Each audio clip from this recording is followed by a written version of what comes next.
Hello, everyone, and welcome to a Monday night edition of the Wrap Live on the Fight Game Media Network YouTube channel as the road to Elimination Chamber continues, as we're on that road to WrestleMania as well in Las Vegas, Nevada, running it back once again for reasons because WWE likes to try things over and over and over again with very high ticket prices. But I digress on all of that. Good evening, everyone. I'm Keila Cash, and by my side, as always, is my co-captain, my right hand, the sometimes advocate for the rapidly improving Miss Wynn Sinclair from NXT. I bring to you back on the wrap, as always, the one, the only, on time, Salty Scott Young. Welcome back, Salty. Thank you for having me, Keila. As always, it's a pleasure to chop it up and talk all things WWE. I'm excited about the conversation we're going to have. And I guess WWE is celebrating Black History Month by letting a black man win a main event. So I'll take what I can get since we're not getting any video packages or anything. We're not getting any social media posts, nothing on IG, not even an online video package on the YouTube channel. They said the best we can do is have a black man win the main event of Monday Night Raw as a here damn. Are you happy now? Happy Black History Month, everyone. That's the best we got from WWE. And oh, well, I guess we just have to grit our teeth and bear it and accept the bare minimum by WWE. But we appreciate y'all nonetheless for throwing us a bone on Black History Month. But good evening, Fernando. Welcome in. Happy late evening to you as well. Thank you for your support as always, joining us during the late night hours as we recap the week so far in WWE. But before we dive into the hottest topic of the day, I want to talk about NBA All-Star Weekend going down in Inglewood, California at the Intuit Dome. And it was a tale of two nights. We had the NBA Saturday night at 5 o'clock p.m. Eastern on NBC because of the Olympics. And the main event was the three-point contest with Dame Damian Lillard winning pretty handedly on a bad Achilles. Very impressive. I will not acknowledge the slam dunk contest. There's nothing to say there. But thankfully, the All-Star game delivered on Sunday night or afternoon because it aired once again 5 o'clock p.m. Eastern due to the Winter Olympics. But they went out there and, dare I say, they actually cared, competed, and played defense.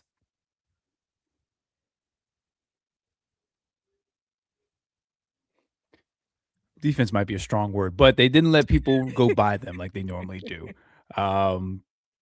So, but yeah, it was a lot more enjoyable. Dame winning on the Achilles, he definitely sparked something because Steph Curry already said he's doing it next year. So I think next year's the 3-point contest is taken over. Until we start getting like Ant-Man and people like that in the dunk contest, nobody's going to care. I mean, Jackson Hayes did a basic tomahawk jam that he does literally every game in the middle of a dunk contest. Like he thought he was going to go from the free throw line and then was like, you know what? Nah, I'll just do a regular. He was more impressive in the game when he went between his legs in the fourth quarter in the last 2 minutes of a 5-point game. That was more impressive than anything he did in the dunk contest. So there's that. The All-Star game was cool. Kawhi put on a show. LeBron dunked on Norman Powell and let it all hang on top of him. And he was like, yeah, that's all I got. Jokic and Luka were there, and Wemby really went hard. I kind of wish Giannis was out there too, because them two would have went really hard. And I think that might have changed things a little bit, but it was cool. I don't know if I'm a big fan of the format, but it got on the play. So yeah, it's fine. It got into play, which is important. I appreciate that. There was effort there. And when Reggie Miller said that tomahawk dunk was something you can see at LA Fitness, I was done for the evening. That was a wild thing to say on a live microphone, that you can see that dunk at any local LA Fitness in America. He's not wrong. I mean, when I play in the summertime, I see somebody do that. So he's not wrong. And for that man to be 7 foot, you should have at least tried to go from the foul line. You had nothing to lose. You're in LA. So Matt McClung was sitting at home like, yeah, I'm gonna just play in the G League game instead of this. So whatever. It's fine. Listen, Mac wants to be taken seriously as a basketball player. I saw this SC feature last night on Sports Center.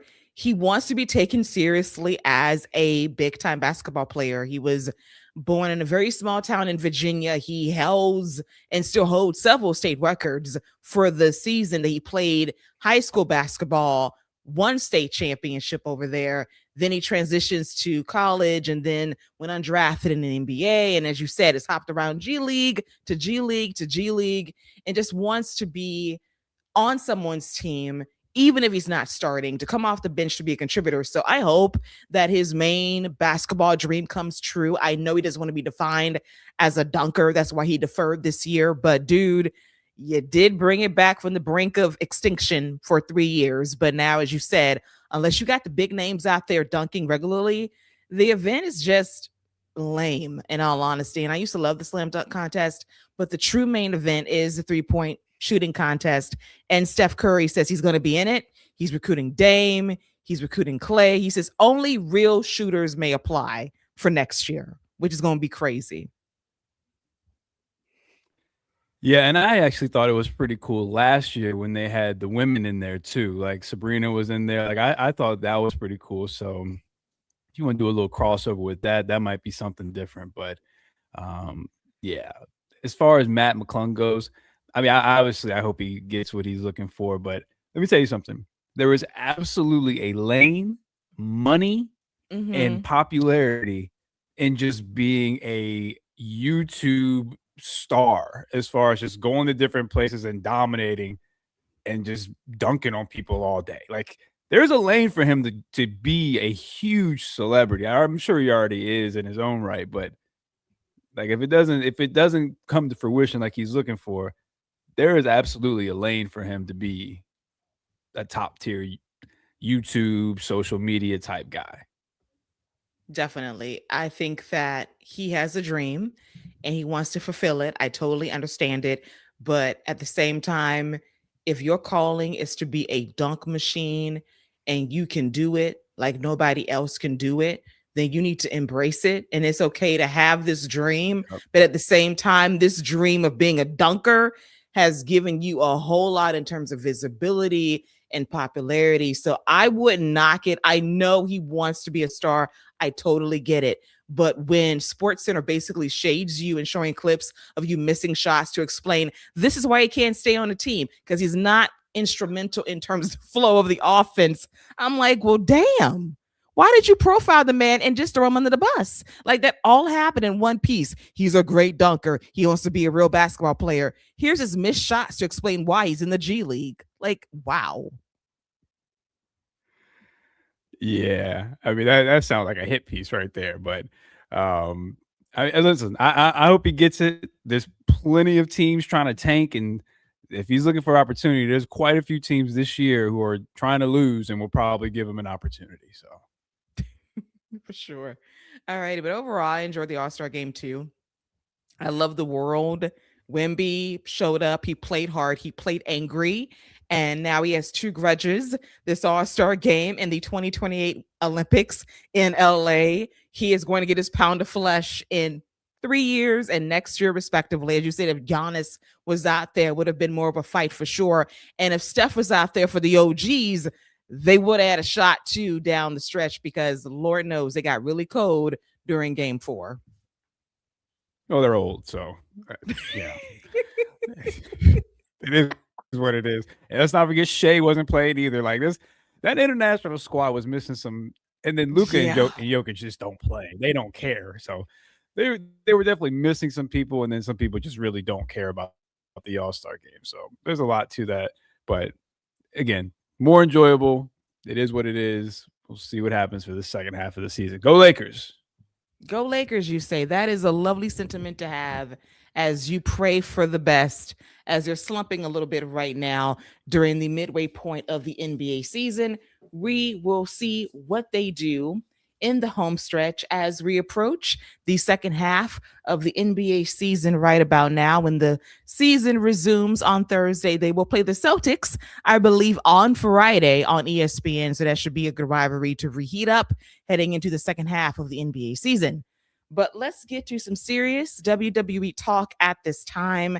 And we got to talk about something that I didn't think we would be talking about today. Because I open up my phone mid morning and I see that Kevin Nash is in the news. I'm like, for what? What did he say? And then I read one quote and I'm like, what in the world? Is this for real? Are you joking me, to quote Billy Kay, on Black History Month, on the 16th day of Black History Month? Are you joking me? So I want to verbatim, by censoring myself, quote what Kevin Nash said about one Javon Evans. And he said something. He said many things. And I want to get into that right now as I pull up what he said. Give me one moment to get that intel for the people out there. Let me see. Big Sexy Cool ain't got nothing better to do with himself than to talk about Black people during Black History Month. I mean, he got on the microphone and he decided to say something today on this here Monday. Let me just get to the quotes. Allow me. And I quote, real words from Kevin Nash from his podcast. Quote, he's an incredible athlete. He's a little bit too effing Mr. Bojangles for me. I wish he was a little bit more urban. I understand it's Netflix. I understand that there's a big effing world out there besides the one that effing 66-year-old Detroit boy Kevin Nash wants, but I just want him to have a little bit of an edge. But if he's not going to have an edge, then he knows how to throw. He can strike. He throws a good punch. Effing take your time and throw a good punch. Maybe put 2 or 3 together. Something where effing you tell me if this ish is real. All this athleticism I can use. Not if this ish was real. Mother blank, I would cartwheel off your mother effing body like you would never see. He sells good. I mean, he really does sell everything good. Close quote. So, the thing that stuck out to me was one of 2 things. One, Mr. Bojangles, that comparison, that word from a real person that did vaudeville, that broke that minstrel shit barrier over 100 years ago. But at the same time, you're trying to say that Javon is too happy-go-lucky. He's not Black enough to get over. I need him to be more Black. Huh? You want him to be more urban, more hood, more street, more ghetto, I suppose. Like, that's basically what you're saying. That he's not Black enough to get over in WWE.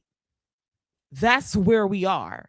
Now, everything you said after that regarding the strikes, punches, technique, sure, that's fair game because you helped Raquel last year. I'll give you 10s for that. But the basis of where you got from point A to point B completely diluted the point. And it just made me think to myself, why on this time, on this day, in this moment, did you fix your lips to say that about Javon Evans, who is organically over with the people by being himself, by being himself, by being a Black man in this business, which is already a fucking barrier, enough as it is to be seen by this company, to get pushed by this company, to try to be the face of this company, but he's not Black enough according to you. He needs an edge. Well, apparently what he's doing so far is working. If he's going to be a part of one of the bigger matches this year in just 2 weeks in Chicago at Elimination Chamber, but God forbid you must be Black enough to qualify.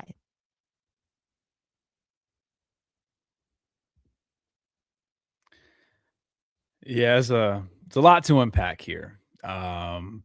first of all, the biggest thing, my biggest takeaway is that Kevin Nash is just ignorant. You know, I think he's racist? No, I just think he's incredibly ignorant. And what I mean by that is he's an old head, an old timer, a get off my lawn guy who seems to think all black people need to be inside of a box. And there's only one box you can fit in. You know, he talked about him not being black enough. What are we talking about? Like Javon Evans, not light skinned, first off, has dreads, but he's not black enough because he probably doesn't rap or the stereotypical things that an older white man would think of when he sees a black person. And these are the kind of boxes that they put black people in. Think about back when Mark Henry when he was, they were trying to push him and they were calling him a silverback gorilla. Like, you know what I mean? Like these are the boxes that they put him in. Let's not forget about what's the gentleman from NXT who had the crazy shirt that he ended up he ended up causing a fit about that as he should have. Like these are the boxes that they put people in. I looked up what the term Bojangles means in the Urban Dictionary, since Kevin Nash wanted him to be more urban. And the Bojangles also Bojangling, the obvious didn't teach you ebonics. So someone who talks about something that has no point, going on about nothing, a rambler, a Bojangler. And this is what he's calling Javon Evans. So essentially he's saying he has nothing going on and is all about nothing. It's just completely ignorant. And these are the type of things you mentioned, the barrier. These are the type of barriers and things that black people go through on a daily basis in life, at work. We all know a white person who is more urban than a few of our black friends. We all know somebody like that. But let me tell you what that doesn't make them because they're more urban. It doesn't make them black. And it does not make them blacker than whoever. One of the things about Fresh Prince of Bel-Air that they made sure to get across when it comes to Carlton and Will Smith, regardless of how not urban Carlton was, he was still black. And they made sure to put that out in every episode and talk about that. And how, regardless of how you think you may come across or who you may hang out with, you are still black. You will always be black. So I just think he's an old white man, out of touch, ignorant. And like you said, if you cut out those first 3 sentences, it's probably great advice. Why not have a bit more edge? Throw some more strikes. But to just come out your mouth and say something like that about a pretty dark-skinned black man with dreads is just, again, completely ignorant and putting a black person in a box. And that's the biggest problem we have when it comes to black people in wrestling and WWE. You can't just be yourself. Like Obafemi has to be Nigerian, this Nigerian giant to get over. If you hear his first promo when he first showed up on Level Up, that man is talking quietly, softly. There's no accent, but he is the Nigerian giant now. Apollo Crews, his biggest moment, his biggest claim to fame was being from Nigeria, putting on an accent and having bodyguards and a scepter and a spear. The New Day, they wanted them to be preachers who were clapping and shucking and jiving like Drewski in his skits. These are the boxes that they put black people in. And if you don't fit that box, you're not going to work here. You're not going to be a part of what they want. And unfortunately, this just continues to show that those boxes are still in the WWE circles. And they're in the writing room to this day because you can just imagine the conversations they're having. And this isn't just past history that Scott's mentioning, this is stuff happening within current day WWE within the last 5 years of the Apollo Crews gimmick, of the fake Nigerian accent, of the bodyguard, of the spear happening at a WrestleMania in Tampa. This was 5 years ago. Obafemi's from Alabama, y'all. This man's got a southern ass accent, soft spoken, sweet as can be. He's Nigerian on the air to get the pops and to get that aura, which we totally appreciate. But at the same time, he's got to put on to get ahead, which I totally understand. It's a great gimmick, but it's a put on to get ahead, to get pushed and elevated in WWE. You think about the New Day, same thing. Shucking and jiving preachers was Vince's vision for the New Day until they flipped it on his head by simply being themselves and being extra. Xavier was a prime example. He loves video games. Does that make him less black? If he loves the Golden Girls, that makes him less black. I love the Golden Girls. Does that make me less black? Like, seriously, like, these are the conversations that people are having on their podcasts. And sometimes people are having these conversations within the black community about what qualifies as being black. And Scott made a great point about the Fresh Prince of Bel-Air, that Carlton, despite being a Republican in story, voting for the Reagans in story, being a red-leaning character, he didn't forget that he was black. There were moments when he was confused as to how come I was racially profiled, how come I got arrested, how come I got stopped, asking these questions, but he recognized, oh yeah, because I'm black, because they don't care. Like, those are the things we're talking about, and Kevin Nash should know better than this. He's not racist. I don't believe that, but he's incredibly ignorant to say what he said on a platform as big as his, and knowing that you have the ear of your buddy Paul Levesque. And it's just telling to me that was your first go-to, Mr. Bojangles.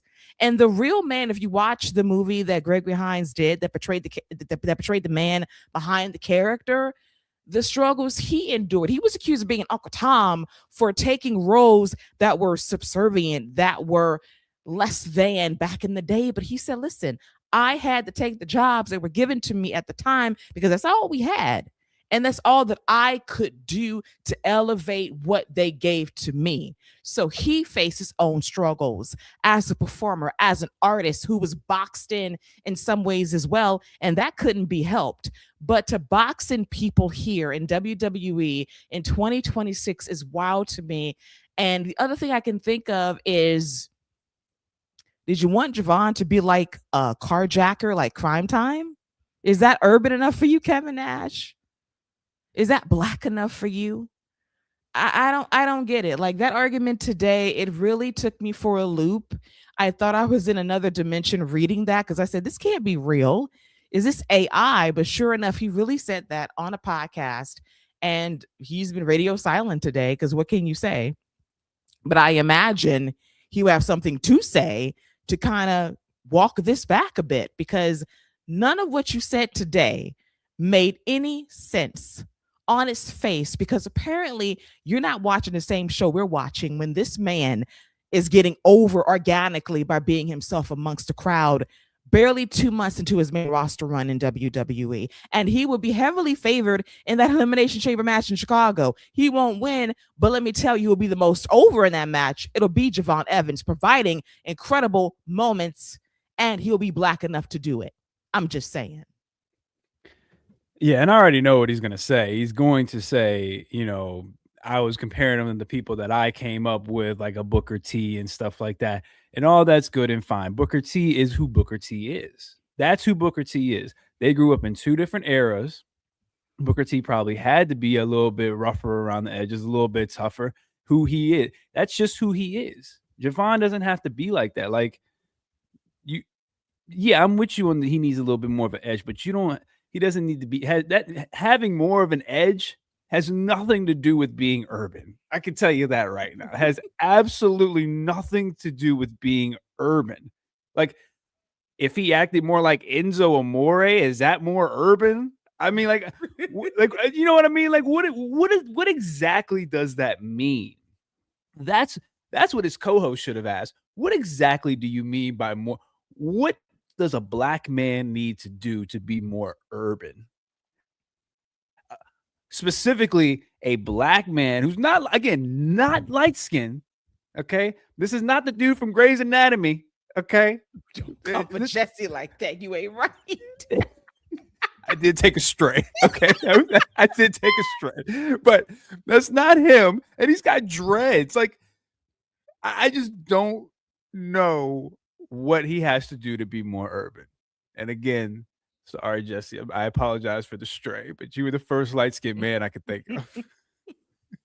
You just loaded up your rifle and just said, let me just shoot a straight at this man for no reason. This man is minding his business at Seattle General, and you came for that man like that for no reason. My apologies to Grey's Anatomy, Jesse, and the Space Needle. You tried him. Shortcut, light skin, good looking man. You know what I'm saying? In the medical field, got his degree. Kevin Nash would just be appalled by him. The audacity.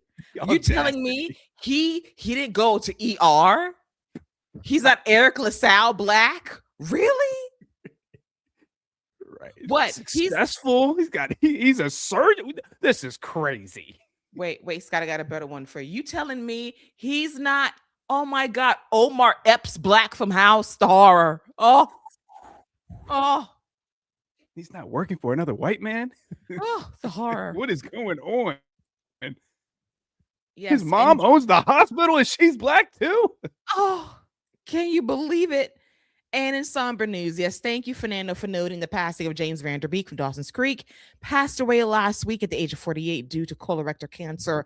Very sad news to see. And I was checking Netflix, pulling up Monday Night Raw, and guess what's back on Netflix, y'all? Dawson's Creek. Forget that Hulu crap, because you want to hear real music, the real theme song, cue up Netflix.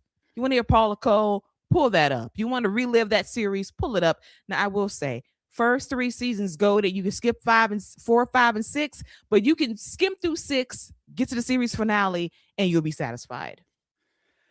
Never watched Dawson's Creek. Never appealed to me. The only thing I ever watched Joshua Jackson in was Mighty Ducks. That's the flying V for me. That's about it when it comes to Joshua. Listen, Joshua Jackson, Cheddar Biscuits, first of all, respectfully. And listen, Really? That was my jam. Yes, it's a seasoned man. Absolutely. Get some Cheddar Biscuits. I was rooting for Joey and Pacey. Okay. I didn't care for Dawson's tears. Oops, my bad. You fumbled the bag with Joey. When you fumbled the first time, when you ratted on her daddy, that's what did it. Even though her daddy wasn't shit, you should have minded your business. And bred your butter appropriately, and then you lost your girl. And I'm supposed to feel sorry for you? Psh, please. You sound like you have some wounds you're starting to open up a little bit right here when it comes to this show. Yes, it requires a rewatch thoroughly, and I will. I'm just have to skip the other seasons because, like, when they go to college, it's always doom. It's always doom when they go to college. There's very few exceptions with television shows, but rest in peace, James Vanderbeek. And I look forward to hearing Kevin Nash's rebuttal and his walk back on this podcast about Javon Evans. Look forward to that for sure. But let's move on to happier topics at hand as we talk about Monday Night Raw going live from the FedEx Forum in Memphis, Tennessee. We are a little over a week away until Elimination Chamber in Chicago, Illinois at the United Center where the Chicago Bulls play. And I thought this was a fairly good show, hyping up the Elimination Chamber and WrestleMania at the same time. A lot of talking on the show. We had some Elimination Chamber matches as well. But the first thing I want to get to regarding Monday Night Raw is going to be the opening segment of the show. So the Usos were supposed to come out for reasons, for something, to hype up the crowd. And then Paul Heyman comes out to interrupt, to complain about the hooded man that's been attacking members of the Vision as of late, from Braun Breaker to Austin Theory last week, saying, who is this maxed man? Show yourself, Adam Pearce. Adam Pearce says, listen, not my problem. You have enemies. Shoulda, coulda, woulda. Not my fault. LA Knight comes out there saying, well, I'm going to Elimination Chamber. Some of y'all not. So what's good? I'm ready to compete. The Usos, we got a sketchy history, but I think they're willing to team with me tonight. Let's go against Division. And Adam Pearce makes it official. So it is the Usos, LA Knight versus Logan Paul, Big Bronson Reed, and Austin Theory. The 6-man tag team match was perfectly fine for what it was, but you knew that if there was an Uso in this match that was going to take the pin, it would be Jimmy. And he did when we had Bronson lay out LA Knight. Jey Uso gets wiped out as well. And that leads to Tsunami by Bronson Reed to Jimmy Uso for the W. After the match is over, Logan Paul gets on the headset, talks mad cash crap about winning tonight, talking about this is Division. And then as he's talking mid-sentence, the masked man, the doppelganger of Seth Rollins, curb stomps Logan Paul's head on the announce table, and he is laid out, and the masked man runs away very fast. That gave me great joy to see that man get stumped like that out of nowhere. And the speculation continues. People say the doppelganger for now is Grayson Waller. I tend to believe that as well. But here's a better one that had me popping on the timeline. It could be Bad Bunny. No, it can't. So, you have been seeing that a lot too. Let me tell you something. Bad Bunny is not walking around with a mask on his face after he just did the Super Bowl for 128 million people. Okay. 45 looked on him, was pissed off. That man is not walking around with a mask on. Grayson Waller, maybe. I can tell you it's not Chris Jericho because that man moves way too fast and too agile. But listen, if it's Grayson, that's okay. You know, I thought he was in the New Day, so I don't know. The whole masked man thing, the hooded figure, WWE is just doing it across every single show. Adam Pearce got a box that said don't open till the 28th. He's like, not my problem. Send it to Nick. Like they're just doing stuff. So like I'm ready. I'm ready for the reveal. Like I'm ready to get this over with. The only person who gets pinned more than Jimmy Uso is Austin Theory. So you knew there was only two people taking the pinfall, either Austin or Jimmy. Jimmy's like, man, when do I get to take my leave? I'm ready because this is man. So the opening was fine, and Bronson Reed got to look like a monster that he is, and I think he'll do a good job leading this group in the meantime. And I really enjoy Logan Paul. I think he's great in this group. I think he does what he's supposed to do. He's a good trash talker, and he takes bumps really well. I don't have any complaints with Logan. I have many real life complaints about this man, but I'll keep it professional. Fair. You know, I keep it fair. You know, I will say he's getting lean. He's getting in really good shape. I noticed that lately as well. He's still conditioning his hair. Now, another one that I thought was funny as to who could have curb stomped him was not only Bad Bunny, but Tom Brady after their conversation on his podcast recently as well. So a lot of possible suspects as to who curb stomped Logan Paul tonight on Monday Night Raw. Yeah, that guy wasn't tall enough to be Tom Brady. And let me tell you something else. Tom Brady ain't that fast either. Okay. Tom ain't that. He ain't never been that fast. He could be the GOAT, but he ain't running like no GOAT. I can tell you that. You know, No. If it is Grayson, that's okay. Like, I wouldn't be opposed to like Seth having like the Street Profits in his crew either. I'm not opposed to him forming his own little crew of good guys that can come out because they ain't doing nothing except showing up on NXT house shows. So it is what it is. It is because Seth is going to need some help. He's going to need some runners. He can't do this by himself. So he has to kind of make amends for people. And as you said, the Street Profits are not doing a damn thing on SmackDown at all. Just collecting a check on the 1st and 15th of every month. And that's great for them. But damn, really, that's kind of where we are right now. But I don't want this to be Grayson Waller. He just a stand-in. But at some point, you got to reveal who this person is. And then I think to myself, if Brian Breaker's not back from this hernia surgery before WrestleMania, would you even bother bringing Seth back To face who exactly? We've been there, done that with Logan Paul. You could do him and Bronson Reed, but been there, done that too. So it's like maybe you just sit out Seth for the entire WrestleMania cycle because the payoff is Braun Breaker. But if neither guy is going to be ready to go, what is the point? Because nothing on this card outside of you saying that he can get some runners with him, it doesn't make sense because the money right now would be Braun versus Seth. But if Braun's not ready to go, none of these other matches appease to me. Yeah, that's a fair point. But I think what you could do with it is if you do bring Seth back, you can elevate whoever you're bringing along with him. So whoever you do reveal it, at least it gives them a nice boost. You'll get a nice WrestleMania win. And then when Braun Breaker comes back, you already have kind of a built-in, ready-to-go thing. Braun Breaker can come back as a monster. And you can really establish him and get back on track to whatever your original plan was.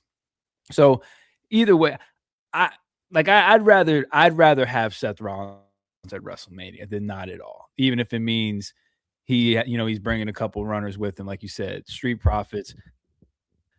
I wouldn't be opposed to Nathan Frazier and Axiom. Like when you talk about speed, them two can move. So, and there's a little history there as well. So like, I wouldn't be opposed to something like that. Like that's something that's a team you can elevate being in a group with Seth. Them getting that WrestleMania spotlight would do a lot for them. Yeah, and Nathan is Seth's protege. It makes sense if they were to link them up. Axiom, they need some loving too. A great tag team that was neck and neck just a year ago with the Young Bucks in the Observer Newsletter Awards, and they were off the map this year. That is booking malpractice by the SmackDown writing team led by AI and Road Dogg. Road Dogg. That is Road Dogg. Nobody else. That is Kip James, VKM, Road Dogg's fault. Yes, BJ James. Him. You have an amazing tag team on your hands that got over 3,000 freaking votes in the Observer newsletter, neck and neck with the Young Bucks for Tag Team of the Year, and you have them just doing nothing but backstage skits with the Motor City Machine Guns and a depressed and dejected Johnny Gargano on Friday Night SmackDown for 90 seconds a week. Get out of my face, Road Dogg. Pathetic. Co-Pilot could write a better show than you, and that's saying something. And then Fernando, as you asked, Montez was in fact at one point under the mask. At one point in the early days of this idea of who could be the masked man. So they could go back, they could run it back and say, hey, it was Montez all along. Now that would be interesting if you let Montez run wild and he comes back, but I mean, there's no reason for it. But again, the biggest takeaway I have from this is I'm just ready to find out who it is and what's going on. That's my biggest takeaway. Me too. And Fernando asks another one of life's great questions: how are the Profits off TV so lame? I tell you why. Road Dogg and AI. Not urban enough. Not urban enough, they say. Not black enough. Because once again, we have to understand that certain people in this company can't see color on the blackest month of the year. But that's besides the point. That they don't acknowledge on none of their social medias or their YouTube or their Instagram or their Twitter. 2 years running. Gotta love it.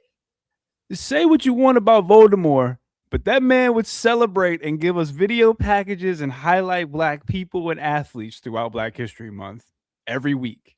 Yes. And that was under the first man's administration, Agent Orange. So what's up? You can't do the same? You that scared of DEI? That's what y'all scared of? Get out of here. Y'all ridiculous. Lord. But in other news, as Scott mentioned earlier, the crate, this mystery crate that was delivered to Memphis, Tennessee with a marked date of do not open until Elimination Chamber.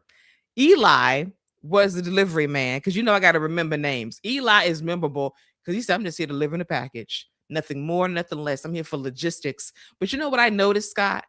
Because I have eagle eyes, and I looked directly at that man's clipboard. Not a damn thing was on it. It was white, a white piece of Xerox paper. Not an invoice, nothing, no prices, no locations, no logistics. I didn't see a damn thing. Ghost Rider left that thing blank. You can only write with Ghost Rider in a composition notebook with a black pen. Okay, so it's the only way you can communicate with Ghost Rider. So it wasn't him either. And let it be known, Ghost Rider was a black man. He was. Was he? He was. He was a freed slave. That is the backstory of Ghost Rider. Legitimately. Wow. Yes. Never knew that. Yes. That is the backstory of Ghost Rider. Wow. That just blew my mind. I never knew that. Did they say that in an episode? No, it was like when the creator talked about like Ghost Rider, who he was, that's what he said. He gave the whole background of the character and where he came from and everything. Why do you think he came to Jamal, Scott? Think about it. He'll come to a black man first. I'm going to come to a fellow brother to reveal myself. What's up? That's great. Never knew that. Yeah. That's awesome, but I never knew that. Yeah. Yeah. Great backstory. I love it. I love it. I love it. Fernando says, wait so long.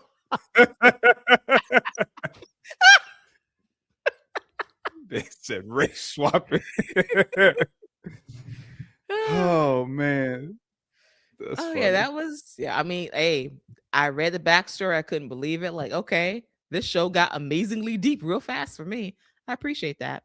So yes, Ghost Rider was a brother. Yes, he was. Yes, he was. Elsewhere on Monday Night Raw, before we get to the next segment, Scott, who's in the crate? Is it Chris Jericho? Let me tell you something. If that man Chris Jericho is sitting inside that crate for 2 weeks, it's probably Hornswoggle. I mean, like who else would be in the crate? Who or what else would be in the crate? What it's either Hornswoggle, Chris Jericho's light up jacket, or I don't know. Yeah, I'm gonna go with Hornswoggle or Chris Jericho's jacket. Those are my two guesses. Or because we're on, Fernando says the list. That's a possibility too. Yeah, Adam Pearce's name will be right there at the top. Oh, stop it! A big old clipboard with Adam Pearce. You're on the list. You made it. That's it. I'm finna get you, but because you're on this Fresh Prince kick, who's in the crate from one of my favorite episodes? It's Susan Powder. That's who's in the crate, man. That's who's in the crate. What's in the box? Oh man, I don't know. This better not be Ryan's idea. Let me just put it to you that way. Ryan Ward, okay. Boo boo. Yeah, this better not be Ryan's idea. This better be Bruce. This needs to be one of their, because I do not want this to go back, and because I do not see this ending well. I see me being very disappointed in whatever the reveal is for the box. Listen, I'm looking forward to season 4 of Unreal in 2027 when they have a whole episode dedicated to the crate. And it's going to be Ryan Ward and Bruce Pritchard and Paul Levesque on a Zoom call debating who's going to be in the crate. And they're like, who could it be? Could it be Chris Jericho? Could it be a returning legend? Could it be the Peloton lady saying, get him banned? I don't know who this could be. I don't know. It's going to be a whole episode dedicated to that. And to quote AJ Lee, Ryan Boo Boo Ward is going to get the heat for all of this. Well, if it is his idea, he deserves it. Mm-hmm. He 100% deserves it. And whatever, man. Adam Pearce, this is the one time Adam Pearce did the right thing and said, you know what? It will not be my problem. Send that to Nick. He said, you need to redirect this to Nick Aldis. Handle all shipping fees and just send it to SmackDown. They're going to have a Raw vs. SmackDown match where the loser has to take the box. Loser gets the box. I look forward to that. We shall see as they trade boxes for the next couple of weeks as we reveal, because apparently now we got a hook for Elimination Chamber besides the PLE and the matches in the chamber. Who's in the crate? Cannot wait to find out who it is. Meanwhile, we had an Elimination Chamber qualifying match between Natty, Asuka, and Bailey. To keep it short and sweet, Asuka made Bailey tap out and she's going to the chamber. Match was perfectly fine. Crowd was kind of so-so, but I thought the right person won. Yeah, I saw some disappointment that it wasn't Natty, but I think Natty's got bigger fish to fry because even if she won this, she wasn't winning the chamber match. And I think they're trying to load this chamber match up as much as they can. And Asuka deserves all the flowers and all the moments and spotlights that she can get. So I'm with it. Absolutely sound pick to me. I love Bailey, but I think they might be building up Bailey and Lyra for a tag team run at WrestleMania to kind of get the redo from last year, which I totally understand if you want to go on a journey to win those titles. That makes sense to me. And Asuka is like the seasoned vet. I love her in this match. Great pick. Natty's got Maxine Dupree business to attend to and Becky Lynch business too, as we've been kind of talking about. If they're doing AJ Lee and Becky at the chamber, it opens the door for a 3-way or a 4-way at WrestleMania if they choose to wait that long. Yeah, and that's where I think there was a reason she threw out Becky Lynch. And again, I hope Maxine's not a part of it. I think a 4-way would be a little too much, but I think a 3-way with those 3 women could be really good. Absolutely, absolutely. As we get to CM Punk coming out at the top of the second hour, talking about how he's putting the main event of WrestleMania in jeopardy, getting flack from the front office, saying, I've done a lot of things and said some things to piss off the front office. I wouldn't be me if I didn't piss off people occasionally. And you wouldn't love me as much if I didn't do things to rattle cages and to piss people off sometimes. I'm not threatening the main event of WrestleMania. I'm basically saying I'm the best in the world at what I do. I'm a fighting champion. I don't work part-time. I work full-time. I give my all. I defend my championship. I show up. I show out. It's what I do. I'm a risk taker because I know that I can get the job done. That's why I am basically putting my championship on the line in Chicago against Finn Balor because he's earned it. Not this championship match. He's earned these hands and this ass whooping for coming at me in Toronto a few weeks ago and basically jeopardizing and costing me my last opportunity to face AJ Styles one-on-one in a WWE ring. He's earned the right to get that ass whooped at Elimination Chamber by me in my hometown. So that leads to Finn Balor coming out, not alone. He's got Dirty Dominic Mysterio and he's got JD McDonough out there side by side. And Finn talks about, you're the best in the world. Well, how about being the best fighting in the dojos of Japan, fighting the best in Europe, and fighting the best luchadors in Mexico, and beating Roman Reigns first night in on Monday Night Raw?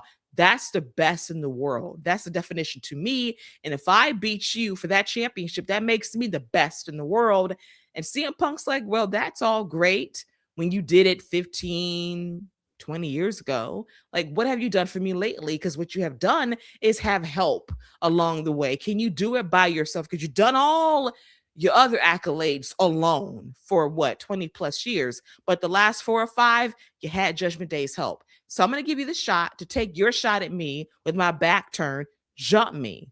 Have JD floating head, Dirty Dom, Little Mysterio, jump me. Do it if you so bad. So Finn Balor does talk his guys down. He does not take the cheap shot, and that sets up the match for Elimination Chamber. I enjoyed this for what it was, and despite how the dynamic is right now, I'm still so 50-50 on who they're turning in Judgment Day, but I think there's a pivot coming, and for right now, and because you can probably prolong the Dominic face turn for another year or so, they're turning Finn Balor, and he's getting kicked out of Judgment Day very soon. Yeah, and I think that's probably going to end up being Dominic's direction at WrestleMania, and it'll be a nice payoff from last year's WrestleMania, how Dominic won the Intercontinental title as well, and the kind of the looks they gave.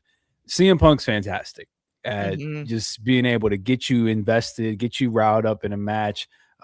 He's a great rah-rah speaker. I mean, that's essentially what he was doing, and he's great at it. Like, he's very, very good at making you care about a match that you really shouldn't care about. And especially when we just saw Finn Balor is also holding his own. And I thought it was very smart of him to bring up Roman Reigns, especially since that is the match. And if I'm Finn Balor, and I hear CM Punk saying that people are mad at me for messing up the main event, well, what are y'all saying about me then? So y'all saying I'm not worthy of the main event, essentially. Like that's Adam Pearce has an agenda against Finn Balor, man. First he couldn't get in the Rumble because we needed 2 Grandes in La Parka. And now that man is saying that he's not WrestleMania worthy. If I'm Finn Balor, I got a problem with Adam Pearce. But this is great. I think it was a really good segment. And Finn Balor holding him back, and then even when they went backstage, JD McDonough, which I kind of hope him and CM Punk have a match next week. But him trying to get to him and be like, yo, why didn't you let us jump him? He's like, I'm going to do this by myself. I'm essentially trying to prove this to myself. And I really like that. I also like the way they both left, and Dominic was like, y'all know I still got a match, right? Y'all, where y'all going? I still got a match. What's going on?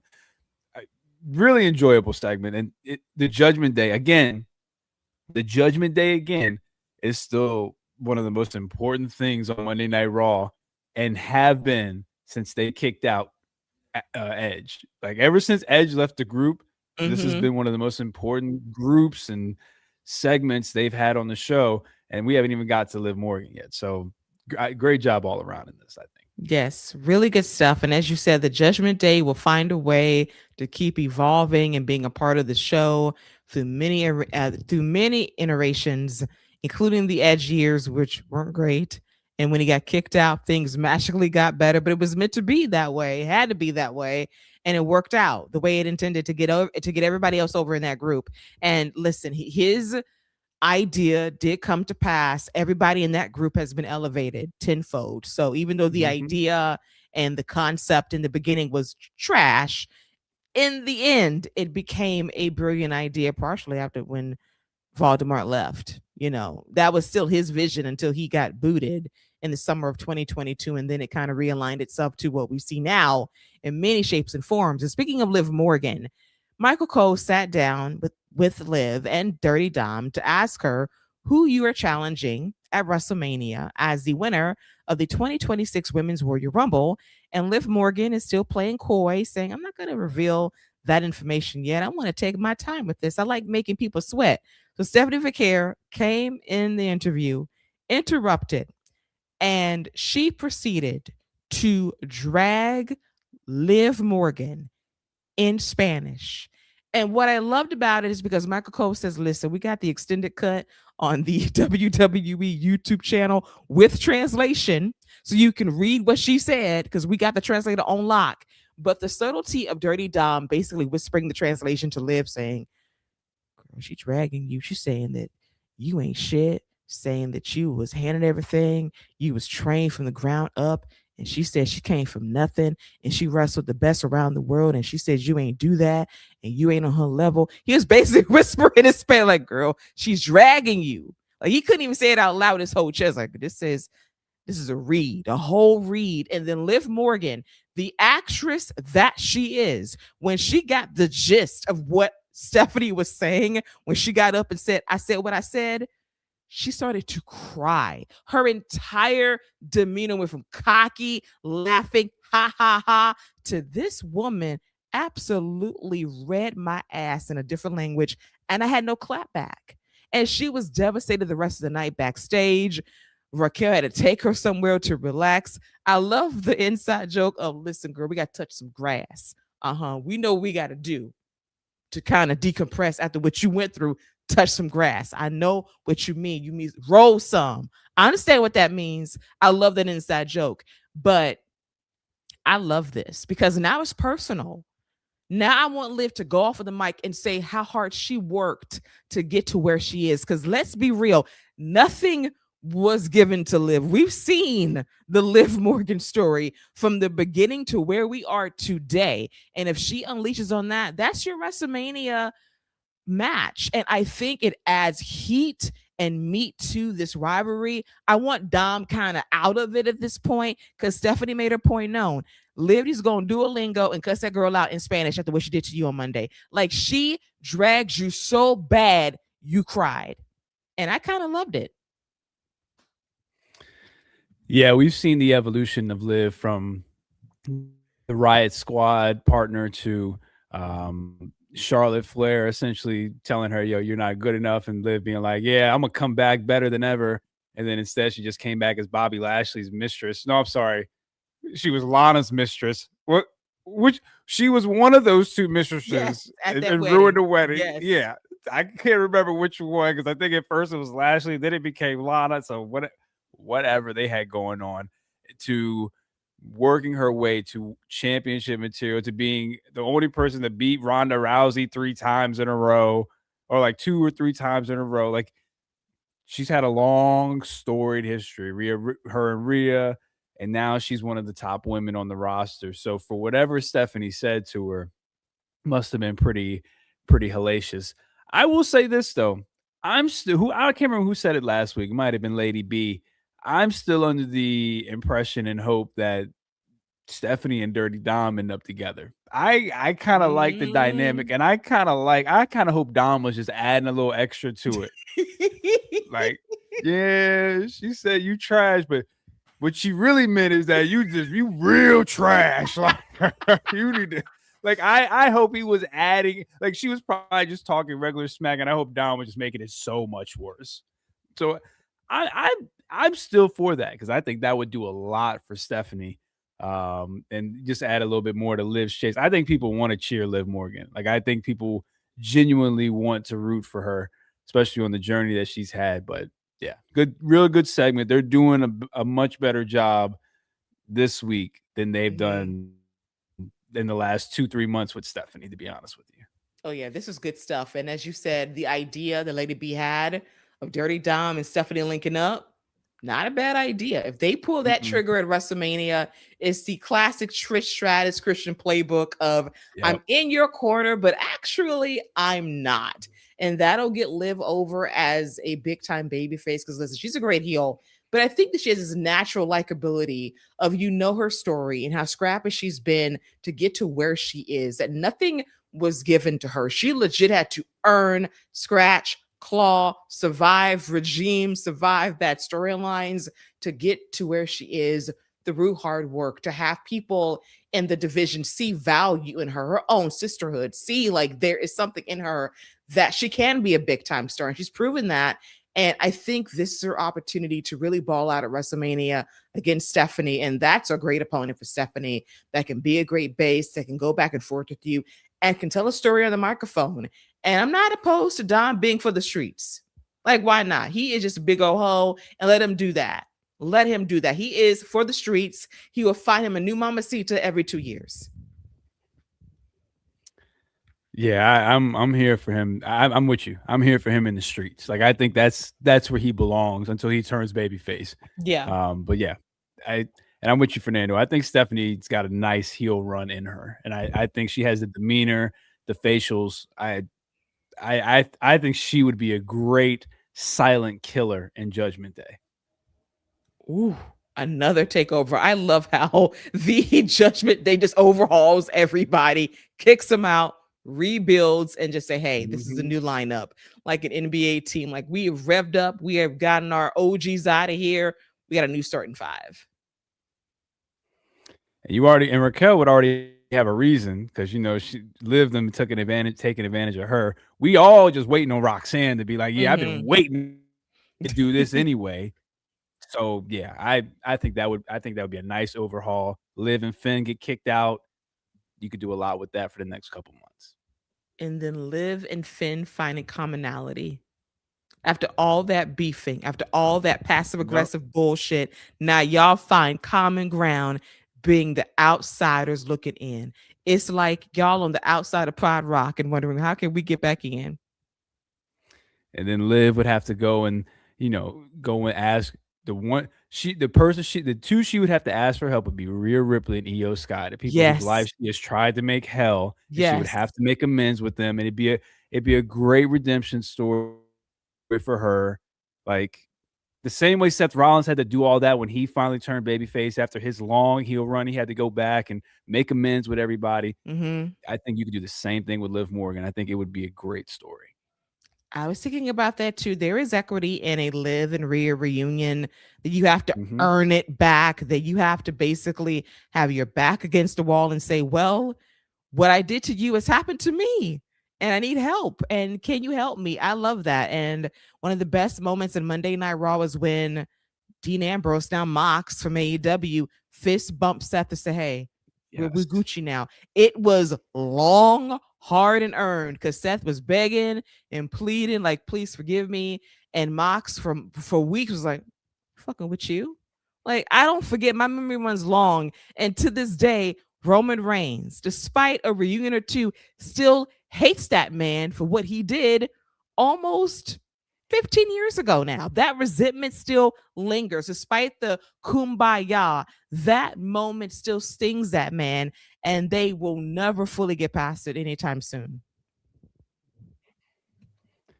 That's gonna be a hell of a reunion one day when that happens. It's Yeah. because it's going to happen, but that's going to be a moment too whenever that happens. So, yeah, I redemption stories, especially ones with a lot of history, when told well, are always great moments. And Mox and Rollins was a fantastic tag team. They had a great tag run Yeah. after that. I mean, they were great. They were great for sure.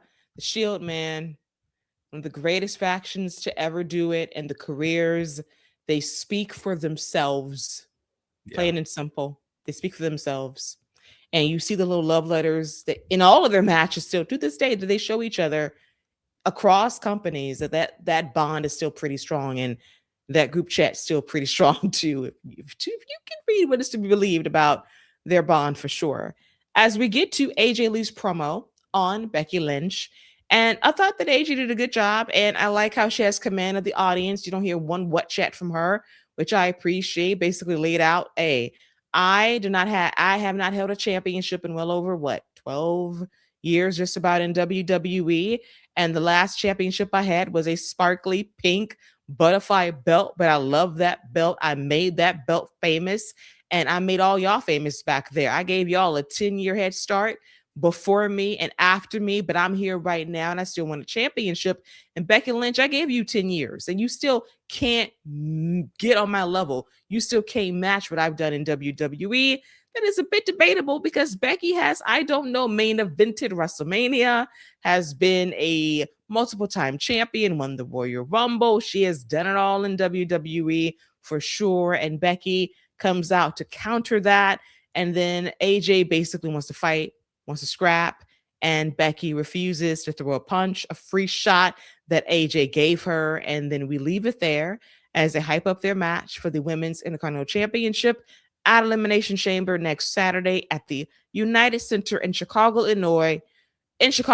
For what this was, it was a bit better than Becky being a bit over the top last week. I do want her to kind of recenter and refocus the character a bit and not be so extra, because there needs to be nuance to what she's doing. And I know that she can do it. We've seen her do it, but I need it to be a bit more level in terms of what she can do with making this feud seem serious and not cartoony. I thought AJ Lee was completely off point. There's no way that she thinks her resume matches up with Becky Lynch in any way, shape, or form.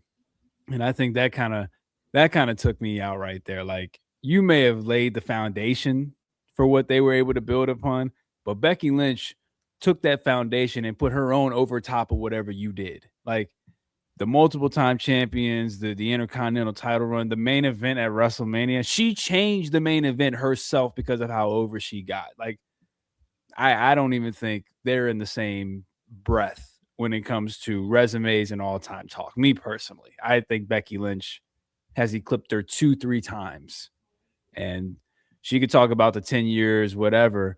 Becky Lynch had a 2-3 year run that was bigger than anything. I don't know if there was ever a point where AJ Lee was the most over person on the entire roster, on male or female, because Becky Lynch was at one point. So that's just me. But segment was fine. I don't like Becky Lynch not like when AJ Lee said, "I know who I am. I'm not modest." That's the type of arrogance that I want Becky Lynch to start carrying. Like, yo, you are not on my level. You and I are not the same. why don't you go wrestle Maxine Dupree and then you can come holler at me? That's the type of level, the type of stuff she needs to be saying. That's the type of mindset I need Becky Lynch to have. She's the man, and she's earned that moniker. So it is what it is. I didn't really like the segment, but Becky Lynch needs to get back to being the man. Yeah, and whatever this is, like just have. It's not working. Yeah, it's not working. Great points all around. And like, we need the Becky Lynch that got to CM Punk's face and told that man, you ain't shit. Yeah. That exactly. Becky Lynch that got in that man's face and slapped him verbally and physically, got in that man's face and owned him. The Becky Lynch that can be surgical on the mic and make you cry because she tore you down from the top down. That's what she does. But for whatever reason, this character, it ain't clicking with AJ. AJ, despite the bullet points that were given, that were like, okay, these ain't the best bullet points. I thought the delivery was perfectly fine, and she did what she needed to do. She took things seriously. I need Becky to do the same because we know you can do it. I'm thinking back to where we were 4 years ago and you building up your WrestleMania match against Bianca Belair. You didn't bring this cartoony stuff to the table. You were dead serious. Yeah, your character was extra and over the top in terms of bouginess and thinking you're the big time, but for the most part, you grounded your feuds in reality and there was realism and grit to it. I need Becky to go back to the man that will go off on the mic and have people oohing and awing. Where is that Rebecca? Because I don't see her right now. I see a caricature, and that ain't gonna cut it at all for me when I know she has a money promo in her to really sell this match against AJ at Elimination Chamber for the IC title. Yeah, and then maybe she'll do that next week, but she just needs to bring that confidence back because her resume and everything that she's done speaks for itself. Absolutely. So she's got to bring it. We have one more go home show in my hometown of Atlanta. Looking forward to that. Speaking of ATL, speaking of A-Town Down, not Austin Theory, please. But we got a video package that might have been 3 weeks too late, but hey, they have a plan. And now I immediately have my eyebrows raised because next week on Monday Night Raw, it is going to be a tribute to the phenomenal AJ Styles in Atlanta, his hometown. And I know somewhere in Texas, Goldberg is flipping tables. Like he gets a show in Atlanta. I had my retirement in Atlanta. He gets a whole segment on Monday Night Raw. Yeah, he's the phenomenal AJ Styles. You're Goldberg. And what? But I smell angle alert. And it also tells me somebody resigned with the WWE. This retirement tour is now back on.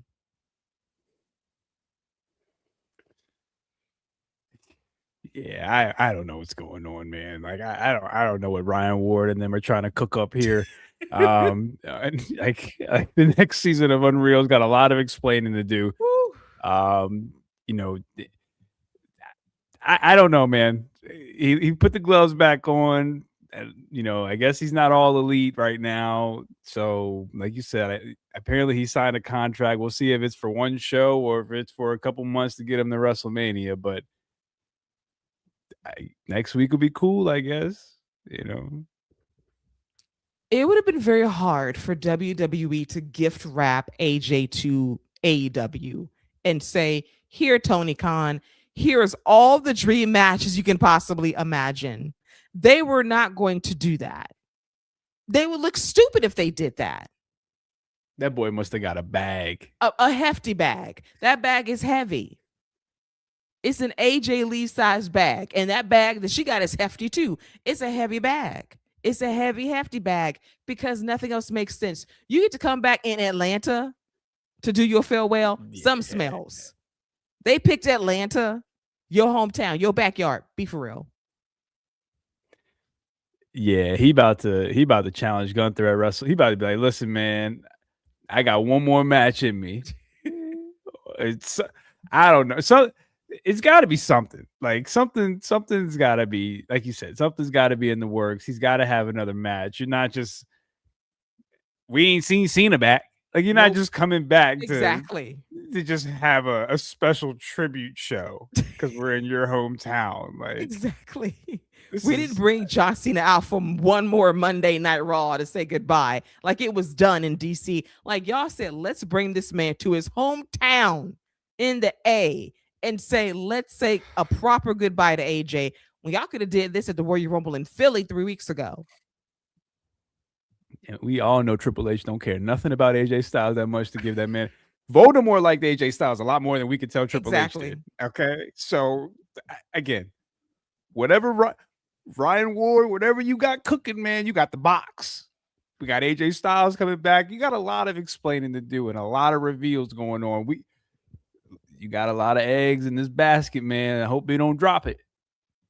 Well, they're already reshuffling WrestleMania to make sure it's must see with these ticket sales being what they are. And I love people thinking, oh, they're going to sell it out. I say, you do realize we'll make less money this year, right?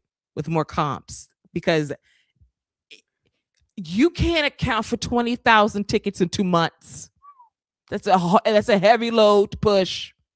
It's heavy. It's a heavy load. You think they're going to do that in 2 months? Heavy papering, they will. Comps, they will. Naturally pushing tickets, I don't know. Unless they call some big names, I don't see it. The math ain't mathing. Yeah, they're gonna say that whatever big names you think are coming, they might be coming next year. It won't be this year. Saudi Arabia is gonna throw out that money to get them there next year. It won't be this year though.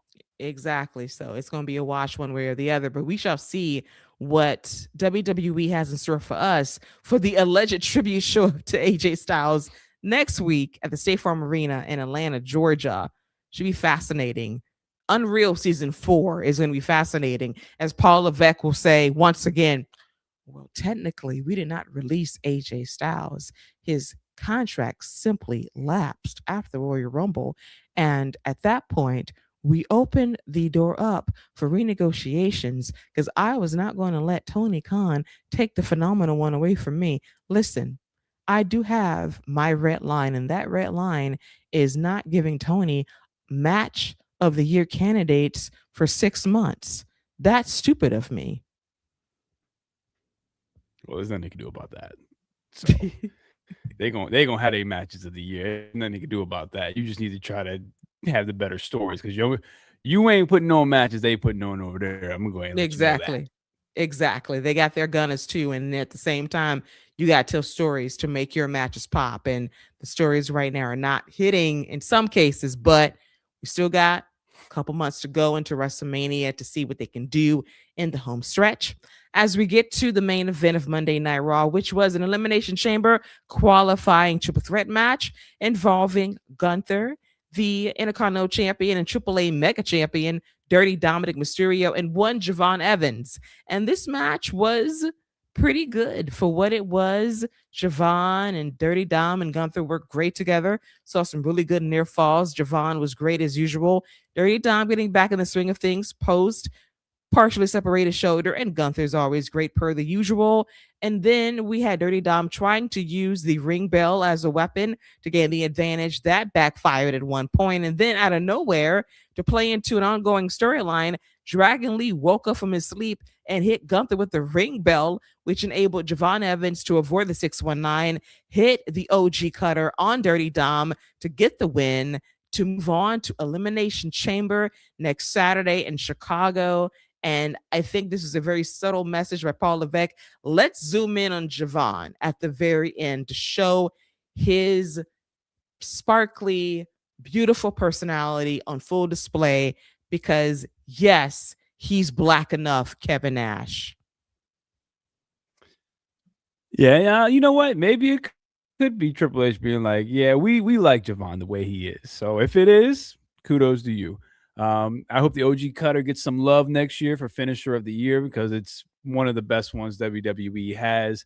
Another strong match. It's probably my second favorite triple threat of the week. And not a lot more good main event. They've done a good job of main eventing these Elimination Chamber matches to give them more feeling. Gunther had an out for not winning, and now him and Dragon Lee can have a really strong match next week. Yeah, I'm looking forward to that as well as we also get into the tribute special to AJ Styles in Atlanta that Gunther will most definitely crash. You Yeah, know he 100%. will. That would not be a nice, warm, lovely retirement ceremony. I smell shenanigans a mile away, and somebody's gonna get a bag, and it's gonna be AJ Styles. And Fernando, I totally agree. Javon Evans in this setting is going to put on an absolute show in that chamber match. He's going to be a star. My one concern is that I do not want history. I do not want history to repeat itself as it did 3 years ago when the one and only Montez Ford was the Fresh Prince of Ford, came out there and put on a show, and that man never got pushed again as a single star. And that still boggles my mind to this day. No, I think Evans has got a little bit more going for him. Like I think I think he's got a shot to really do something in this company. I think him, Oba, and Trick. I think those are three people that are black enough in their own right and are going to do just fine. Absolutely, for sure. And we have some news about Bianca Belair as well. According to her IG story that dropped on Sunday night, this finger saga takes another turn as she recently had surgery on that finger. Just now, as we're talking, just now having surgery. At first, I thought, is this Unreal season 3? Are you trying to manipulate me emotionally and make me believe that she is just now having surgery for this finger and will miss WrestleMania? God, this has really gone on for almost a year. Yeah, speedy recovery for the Queen. I saw that knuckle; it looked crazy, and yeah, I hope she heals up well. Whenever she does come back, it is going to be an overwhelming ovation for her. But yeah, heal up, get well soon, and keep feeding Montez because he's eating good. Listen, it reminds me of when Stephanie fed Triple H that quiche at the crib from that WWE cookbook. She had that man home fed in 2003. She was cooking newlywed meals for that man. He was tearing that quiche up back in 2020, back in 2003. I ain't You know, that forget. man was off that HEH in He 2023 was. because they He was because was. they was drug testing. They That's what was was. going on. They was, Scott. He was also eating that quiche. That quiche he was cooking, he was eating the hell out of it, man. He was eating it. He was eating. True that. And Fernando knows the worst finger injury of all time. It quite possibly is. Like one finger injury can hold you out for an entire year.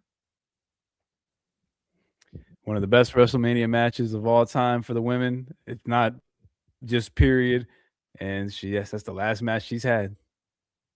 Oh, greatness comes at a high cost. It came at the cost of her finger, but hopefully she is on the road to recovery for real and that we get to see her back in the WWE ring very soon. As we quickly get to some SmackDown highlights from this past Friday as the show went down live from Dallas, Texas.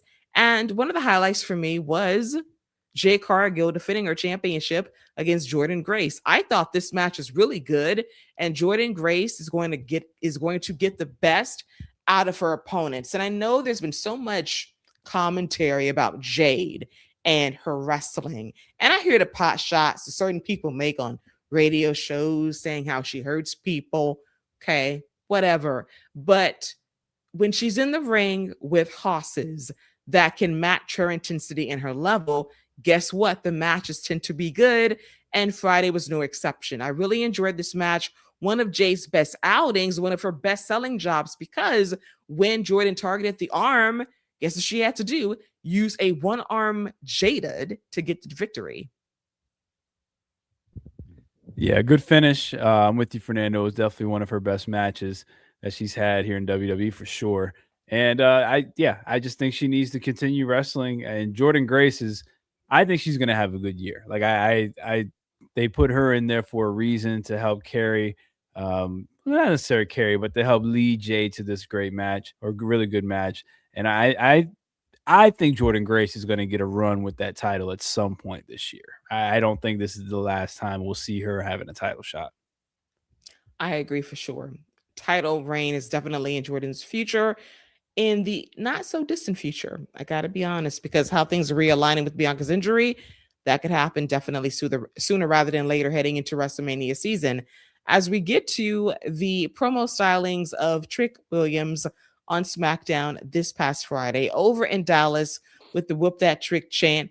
They would have loved him in Memphis tonight. I tell you that much, because they was chanting Whoop That Trick throughout the show. He would have gotten a massive ovation if he came out there at some point. Surprised they didn't lean into that, but they don't know the culture like that in 3-6 Mafia and Hustle and Flow. They don't understand. But if he was there, they would have got it immediately. But Trick comes out there on the microphone in his all white fit, and he proceeds to take a shovel and bury Sami Zayn 6 feet under on the microphone, saying that Sami Zayn got sketches on his feet.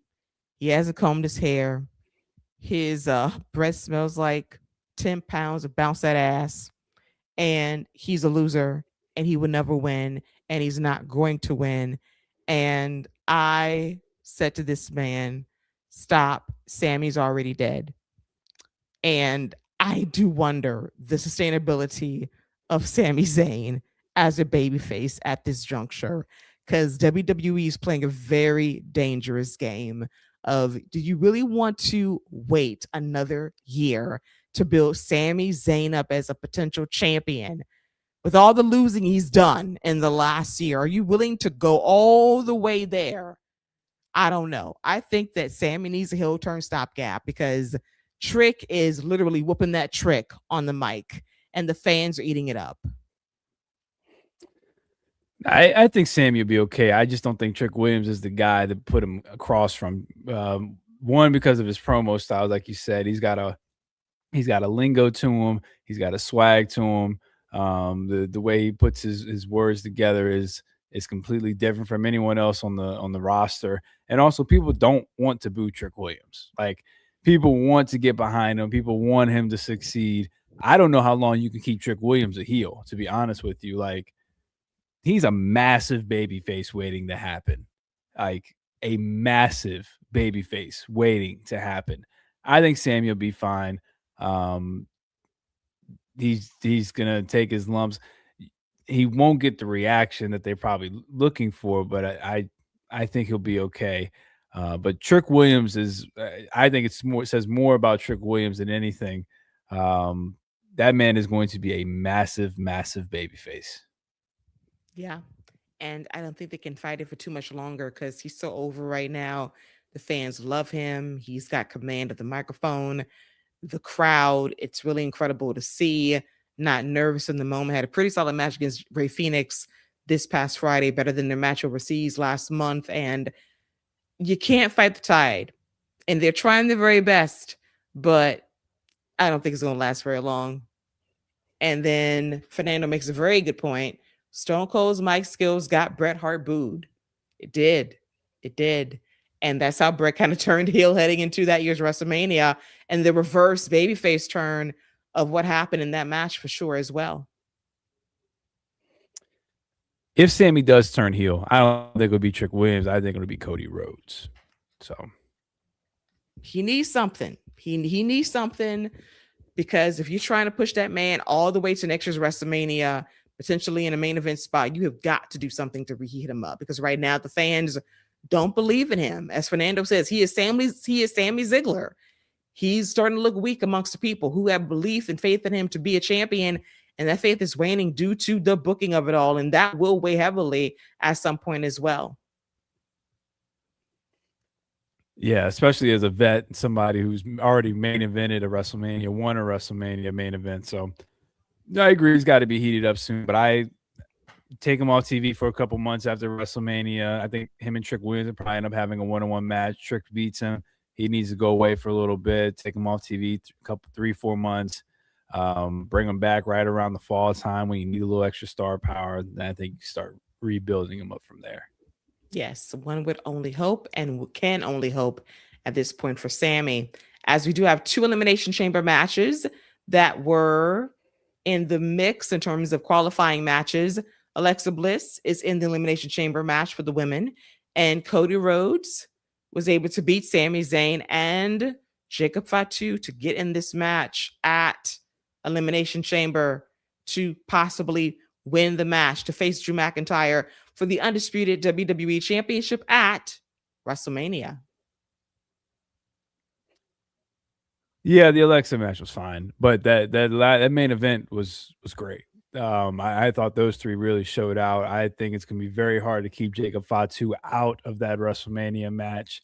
Um, I, even if Cody wins the Chamber, I think Fatu somehow gets in there. I think you got to put him in there. People want to cheer for him. I think he's earned his spot as far as what he's been able to do in this feud. I think he's been elevated in this feud. And honestly, if he doesn't get some type of last chance match or anything like that, I wouldn't be surprised if he costs Cody Rhodes the match in the Elimination Chamber. Yes, which opens the door to who could win this chamber match and vie for the outstanding championship of WrestleMania. Very intriguing if Jacob costs that man the match, because what other path does Cody have if somebody else surprisingly wins at the chamber? One of the best Elimination Chamber matches they ever had was the one where Edge took out Kofi, came into the match, and John Cena was like either the first or second man eliminated, and he was the champion, heavy favorite. And the look on their faces whenever they hit like 6 finishers on him in a row, by the way, but he was like one of the first people eliminated, and the reaction from the crowd, from the wrestlers, summed it up perfectly. You do something like that with Cody, especially if Fatu were to interfere, not only would you get that type of reaction, but then it would just add a whole feel of unpredictability that I think it's kind of missing right now from WWE. Like, it's okay to go paint by the numbers, but every now and then, like Cody versus Fatu is a fine and more than welcome WrestleMania match if you want to do something different. So they have options, they can do different things, but I wouldn't be surprised if Cody was one of the first people eliminated just to shake things up. I would love it. We need something shocking, and I know that the writing team's in the lab trying to reconfigure WrestleMania in terms of the cards, even though we don't know what the cards are just about, y'all, because y'all scared of the ticket sales and wondering what can we do. Well, we'll see how this all pans out at Elimination Chamber, as we got 2 chamber matches. We have a championship match and a crate to look forward to. A crate of someone being unboxed on 2/28/26. Yeah, all we need is Brad Pitt showing up. What's in the box? So nobody cares. Well, Scott, I guarantee you we will care when this box is unveiled at Elimination Chamber. We shall see who's in said box when it's all said and done. Is it a blank in a box? We don't know. We don't know what's in the box. It better not be. I can tell you that. That is not PG. No, it's not. Jack in a box. No, I don't know. Tell you that. No, that would not be PG, but this is WWE. Expect anything from them in that writer's room for sure.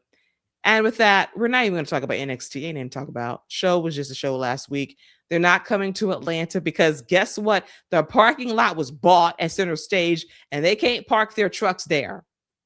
So they're coming back to the PC next week. Joy. Nobody wants to be in Atlanta anyway. Trey Young was like, I don't want to be here anymore. So I get it. First of all, do not take digs at my city because you have nothing but flying squirrels to look forward to in your neck of the woods coming from my city and my team. The audacity of you. Take your flying squirrels and go. Well, I can tell you this. My flying squirrels got more wins than your Hawks do the last 2 years. I can tell you that. No, if we run the numbers up and add them up, we're going to actually compare and contrast your flying squirrels and the Hawks and see if they get to 500. The audacity of you. Oh, snap. Yeah, I went there. But with that, we'll talk about NXT next week because there is some relevance regarding JC Jane defending her NXT Women's Championship against Soruka, as we think finally, by the grace of God, Zarya would turn on her. Please do it. We've been waiting too long. Yeah, that's either or Soruka wins and then Zarya is like, all right, I've had enough of this. This can't go on anymore. I will not be ignored, and we'll see how far it goes next week for sure. when we were talking about a more relevant edition of NXT heading into their Stand and Deliver PLE during WrestleMania weekend. And I guess are building towards that in the next month or so.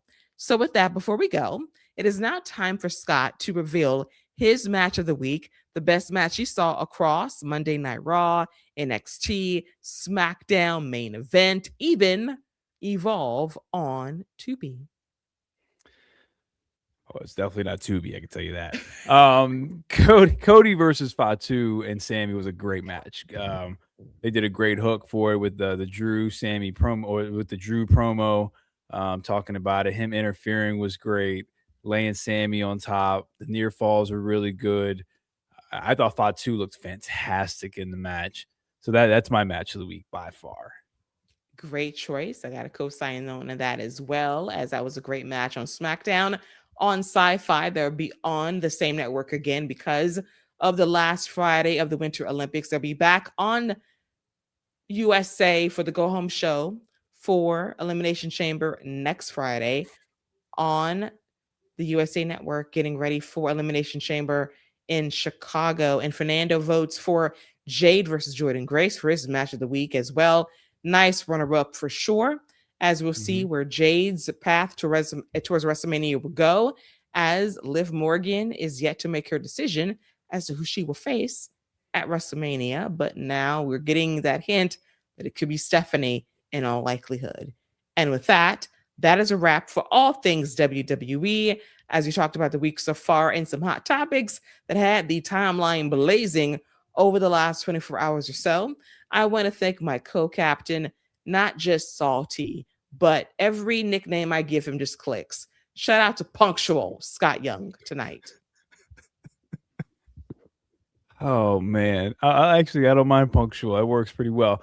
As always, thank you for having me, Keila. It's a pleasure to chop it up and talk all things WWE. I look forward to the week that we have. Fernando, I go ahead and add Alexa to that match as well. I think we might get a triple threat with those three.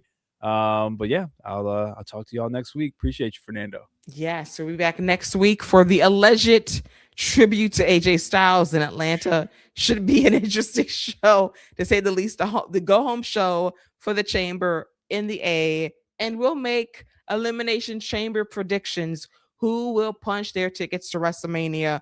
Who will face the champions left standing? We shall see. Looking forward to that and the fallout from the NXT show tomorrow night on the CW. Will it be a noteworthy show? We'll see if we can talk about it next week on this very show. We're probably leading towards Elimination Chamber predictions and projections heading into the last PLE before WrestleMania in Las Vegas. Yeah, we'll see if NXT has anything to say. Unless Soul wins, probably not. No, not much. We don't expect it, but we shall see as always. So until then, that's this week so far in WWE. I want to thank Fernando for joining us in the live chat throughout the show tonight. Thank you for your commentary and your questions as always. We appreciate you. We'll be back next Monday, a little after 11 o'clock p.m. Eastern, to recap the week so far in WWE and pregame Elimination Chamber going down live next Saturday, February 28th from the United Center in Chicago, Illinois. So until next Monday night, that is this week. For myself and for Salty Scott Young, that is a wrap for all things WWE.